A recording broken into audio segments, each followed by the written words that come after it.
The idea of medical marijuana is controversial enough. How about medical magic mushrooms? The idea is gaining steam, and New Mexico is at the center of it. News 13's Kim Holland is on special assignment. My entire body started tingling, and then all of a sudden I was overwhelmed by what he calls the curtain of colors. Start talking about psychedelic drugs and most people will think of hippies and counterculture of the 1960s.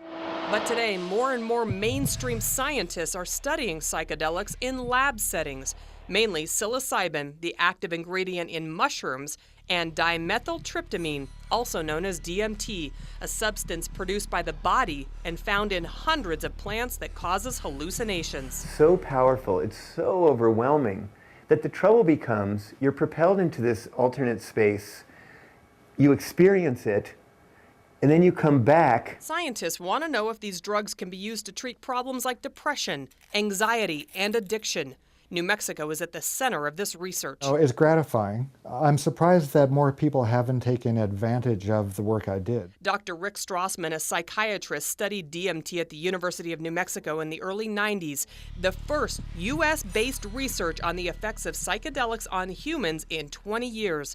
It took him years to get permission from the U.S. government for the study.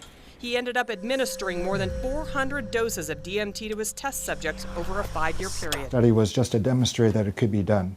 And, the next order of, business was to characterize the responses, to DMT as carefully as I possibly could. Andrew Stone was one of Strassman's 60 volunteers.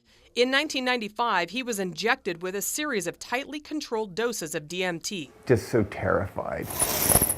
He says the trips were short, lasting about 18 minutes each. We went into this space that I felt had something very much to do with either being born or dying.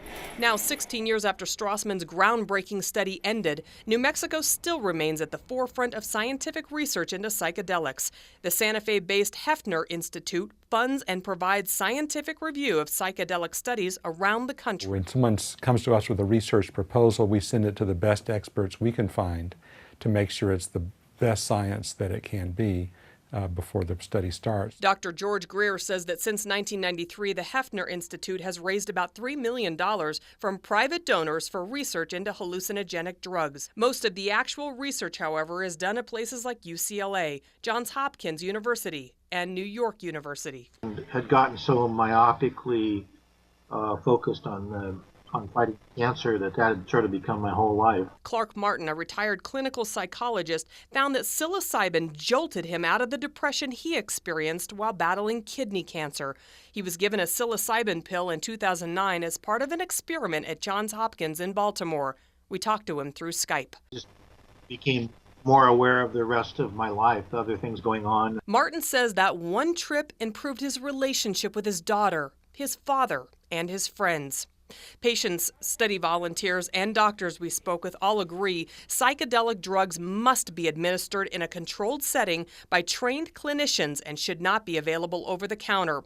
But they believe the drugs could be available to patients on a larger scale soon as research continues to progress since UNM in the early 90s. I'm gratified that it did kind of crack open the door, but the floodgates, certainly, have not, been opened up. Kim Holland, KRQE News 13.